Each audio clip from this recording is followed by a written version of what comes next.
बिस्मिल्लाहिर्रहमानिर्रहीम। अस्सलाम वालेकुम नाज़रीन, आप यूट्यूब चैनल देख रहे हैं। मैं इमरान खान हूँ। फ्रस्ट्रेशन बहुत ज़्यादा बढ़ गई है और ख़ास तौर पे अपोजिशन की बढ़ी है, क्योंकि अब जो डेवलपमेंट हुई हैं उन्होंने कुछ हद तक इमरान खान साहब को और हुकूमत को फ़ायदा दिया।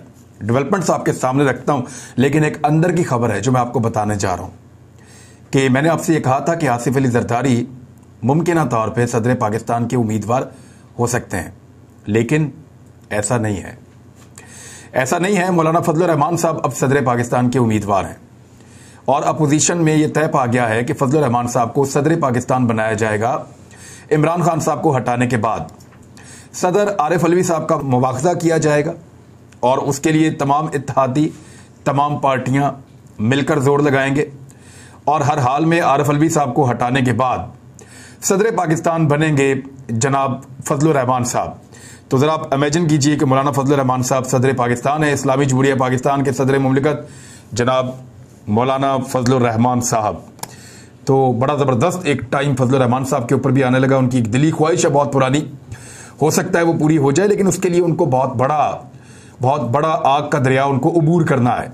और जब इतने बड़े बड़े ओहदे आपको नज़र आ रहे हों और दूसरी तरफ आपको नज़र आ रही हो तारीकी और अंधेरा, तो फिर आपकी फ्रस्ट्रेशन बढ़ जाती है।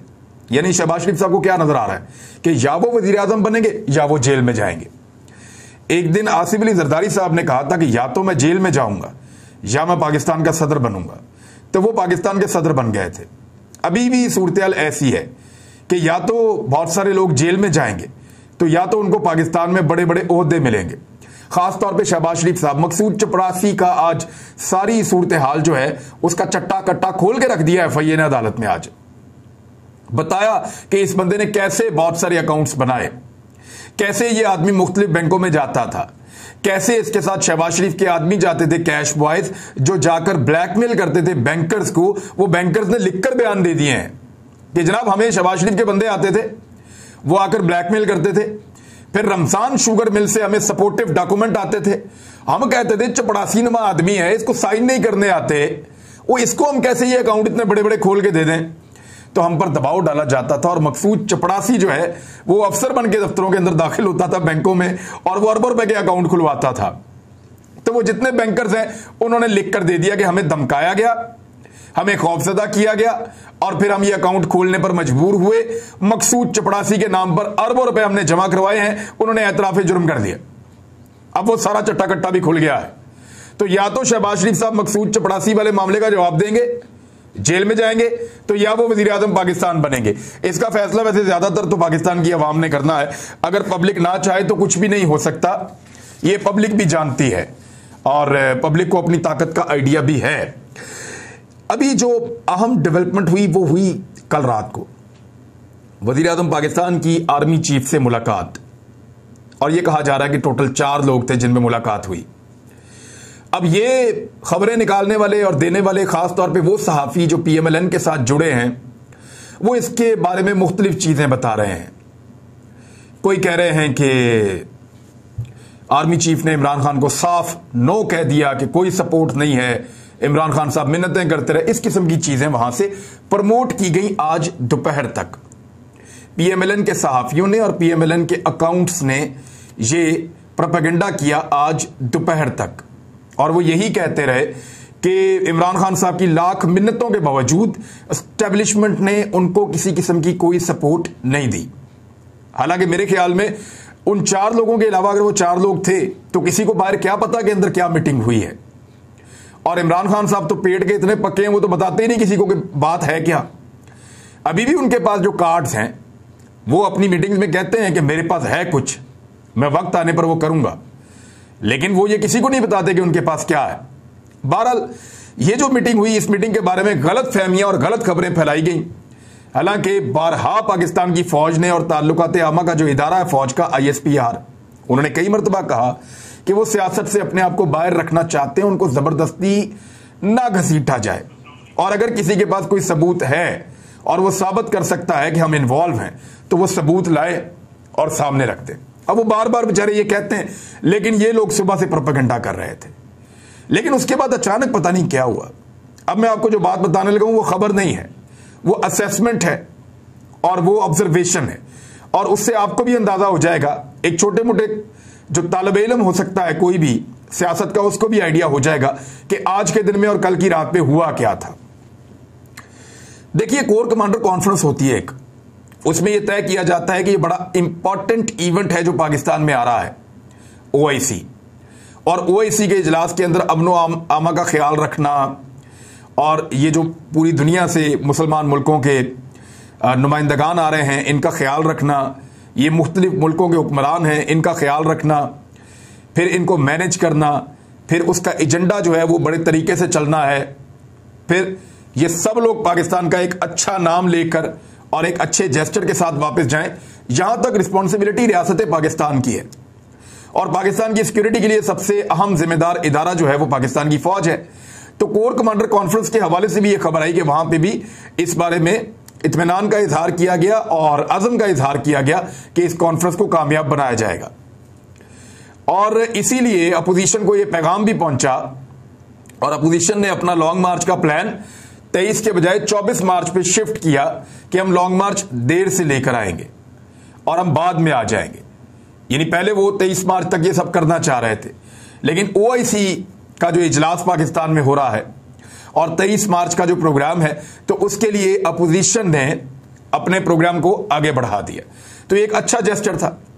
तो इमरान खान साहब की अगर आप आज की जुबान देखें, जब वो रिंग रोड के वहां पे एक प्रोजेक्ट के इफ्तिताह पे पहुंचे तो उन्होंने जो बातचीत की, जरा वो आप थोड़ा सा देख लें। उन्होंने कहा कि तहरीक-ए-एतमाद बहुत जबरदस्त काम हो गया, लोगों को कभी यह पता ना चलता कि जो एक सियासत पाकिस्तान में आ गई है, पैसे की सियासत, इतनी खुलकर पैसे की सियासत सामने आ गई है। मंडी लगी हुई है जमीर खरीदने के लिए, चोरी का पैसा, क्योंकि ये कोई हलाल का पैसा तो हो नहीं सकता जिससे आप खरीदें, या सिंध की अवाम का पैसा है या ये चोरी का पैसा है। आप लोगों के जमीर खरीद रहे हैं और ये सब कुछ ओपनली हो रहा है, कोई छुपकर नहीं हो रहा। यह भी कभी नहीं हुआ कि सिंध हाउस को बचाने के लिए पुलिस बुलाई गई हो और रात के अंधेरे में यह काम करना पड़े। ये गैर कानूनी है। अगर कोई हमारे लोग हमें छोड़कर जाना चाहते हो तो उन्हें यह छुपाकर पुलिस का तहफ्फुज़ फराहम करके बड़ी बड़ी पैसों की थैलियां आ रही हैं और यह सब कौम के सामने हो रहा है। ये इमरान खान साहब ने आज खिताब किया। मैं इसीलिए कह रहा हूं कि अल्लाह ने करम किया है ये पाकिस्तान पर कि लोगों को असल में इस टाइप की सियासत देखनी चाहिए थी कि एक्चुअली पाकिस्तान में होता क्या है, और इसी टाइप की सियासत की वजह से हम पीछे रह गए। बाहर मगरबी मुल्कों में कोई इस तरह की जरूरत नहीं कर सकता। मैं अपने लोगों को कहता हूं कि पुरअमन एहतजाज आपका हक है, लेकिन तसादुम से गुरेज करें। और दूसरी चीज ये कि अवाम के लिए जरूरी है कि अवाम ये बताए कि क्या ये जमहूरियत है, क्या ये जमहूरियत है जिसके लिए अवाम वोट डालती है। अब मैं जमीर फरोशी पर कौम का गुस्सा देख रहा हूं। मैं ये पेशन गोई करता हूं कि जैसे जैसे तहरीक-ए-एतमाद करीब आएगी, इनमें से ज्यादातर अरकान वापस आ जाएंगे। जब छांगा मांगा की सियासत होती थी तो उस वक्त सोशल मीडिया नहीं था, लेकिन आज सोशल मीडिया मौजूद है जो हर चीज सामने ले आता है। 27 तारीख की पेशन गोई है कि इस्लामाबाद की तारीख में आज तक इतनी पब्लिक जमा नहीं हुई होगी, क्योंकि कुरान के हुक्म के मुताबिक अच्छाई के साथ खड़ा होना फर्ज है और अवाम 27 तारीख को बताएगी कि वो किसके साथ खड़ी है। अमर बिल मारूफ, अच्छाई के साथ खड़ा होना या अच्छाई का दर्स देना, ये उनके जलसे का थीम भी है इमरान खान साहब के। तो 27 तारीख तो भी दूर है, लेकिन अपोजिशन अभी फट पड़ी है और बिल्ली थैले के बाहर झांकना शुरू हो गई है, बल्कि बाहर आ गई है। समझ लें आप, बिल्ली बाहर ही निकल आई है थैले से। वो कैसे, मैं आपको अभी बताता हूं। लेकिन अब इमरान खान साहब का आज का जो जलसे के अंदर रवैया था, उसमें बिल्कुल कहीं कोई फ्रस्ट्रेशन नजर नहीं आई, गुस्सा नहीं था, जज्बात नहीं थे। वो बड़े धीमे थे और उन्होंने अपनी बॉडी लैंग्वेज को स्लो किया हुआ था। बड़ी तसल्ली से वो बात कर रहे थे। इसका भी एक इंपैक्ट है। अब कुछ लोग जो हैं वो इसको कल रात वाली मुलाकात से जोड़ते हैं, लेकिन कुछ लोग इसको इस बात से जोड़ते हैं कि हुकूमत ने दावा किया है कि जो मुनहरिफ अराकीन हैं उन्होंने राब्ते शुरू कर दिए हैं। अब 3 मुनहरिफ अराकीन ने राब्ता किया वापसी के लिए। इसके ऊपर पहले वजीर आजम को ब्रीफिंग दी गई। ये पहली खबर आई थी और एक्सप्रेस न्यूज की रिपोर्ट थी कि वजीर आजम इमरान खान की ज़ेर सदारत सियासी कमेटी का इजलास हुआ, जिसमें परवेज खटक की इत्तेहादी जमातों और जहांगीर तरीन ग्रुप से राब्तों और मुनहरिफ अराकीन के राब्तों से मुतालिक ब्रीफिंग दी गई। वजीर आजम को बताया गया कि 3 मुनहरिफ अराकीन ने वापस आने के लिए राब्ता किया है और फिर राब्ते जारी रखने पर इत्तफाक हुआ। उसके बाद जो अगली डेवलपमेंट आई वो ये थी कि फवाद चौधरी ने दावा कर दिया। फवाद चौधरी ने एक प्रेस कॉन्फ्रेंस की और उसमें कहा कि मुनहरिफ होने वाले 7 अराकीन हमारे पास वापस आ गए हैं और इत्तेहादियों से भी हमें उम्मीद है कि उनका भी फैसला चंद दिन या 24 घंटों में ही आ जाएगा। जबकि जहांगीर तरीन ग्रुप से परवेज खटक और मेरी भी बात हुई है, उन्होंने हमें यकीन दिलाया कि हतमी फैसला हमारी मुशावरत से करेंगे। अब जब इन सारी चीजों को आप इकट्ठा करके देखते हैं, एक तरफ पहले तो प्रोपेगेंडा किया गया जानबूझकर कि आर्मी चीफ की मीटिंग में इमरान खान साहब उनकी मिन्नतें करते रहे, हालांकि कोई खबर बाहर नहीं आई, ना ISPR ने दी और ना कोई खबर पाकिस्तान के मीडिया के ऊपर आई। लेकिन यह प्रोपेगेंडा सोशल मीडिया के थ्रू फैलाया गया और अच्छे खासे जर्नलिस्ट हैं जिन्होंने फैलाया कि इमरान खान साहब मिन्नतें करते रहे और आगे से जवाब कोई नहीं आया।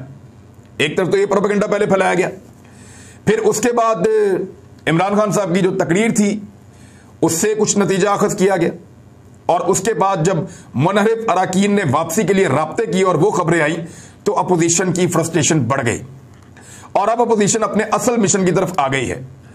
उस पर बिलावल भुट्टो जरदारी साहब ने कहा कि अगर पीर को अदम एतमाद ना हुई तो हम देखते हैं कि फिर आप OIC कॉन्फ्रेंस कैसे करते हैं।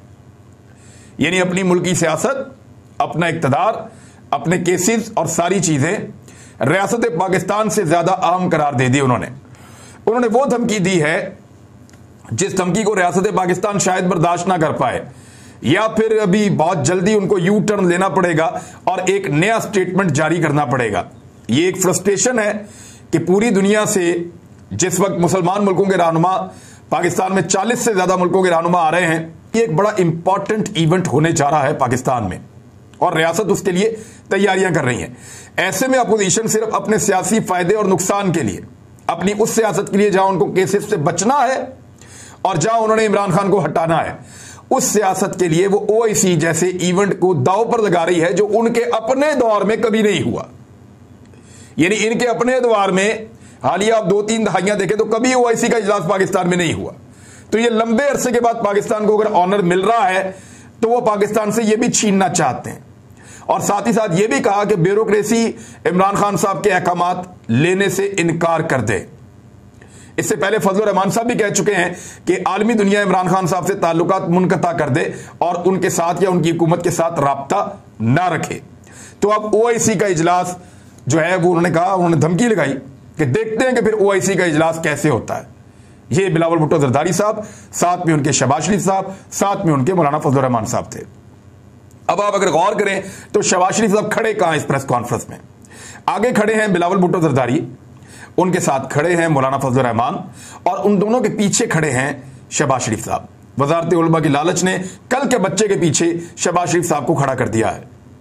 वजारत उलमा की लालच ने मौलाना फजलुर रहमान साहब के और बिलावल भुट्टो जरदारी के पीछे चलने पर मजबूर कर दिया है शहबाज शरीफ साहब को, जो पाकिस्तान की एक बड़ी पॉलिटिकल पार्टी के एक बड़े लीडर हैं और एक अच्छे एडमिनिस्ट्रेटर रहे वो पंजाब में। लेकिन जेल का खौफ और वजारत उलमा की लालच, ये कैसी चीज है इसका अंदाजा आप इस एक तस्वीर से लगा सकते हैं। ये मैंने ट्विटर पे पोस्ट भी की थी तस्वीर। इसके अलावा अब आप ये देखें कि सुप्रीम कोर्ट ने 4 पार्लिमानी जमातों को नोटिस जारी कर दिए हैं और खासतौर पे जो सिंध हाउस पर हमला हुआ उस हवाले से काफी तशवीश थी अदालत में। लेकिन मैं एक बात जानना चाहता हूं कि मज़ार कायद के ऊपर जो बेहरमती हुई उस पर कोई तशवीश का इजहार कभी किसी ने किया? अगर किसी को याद हो तो मुझे बता दें।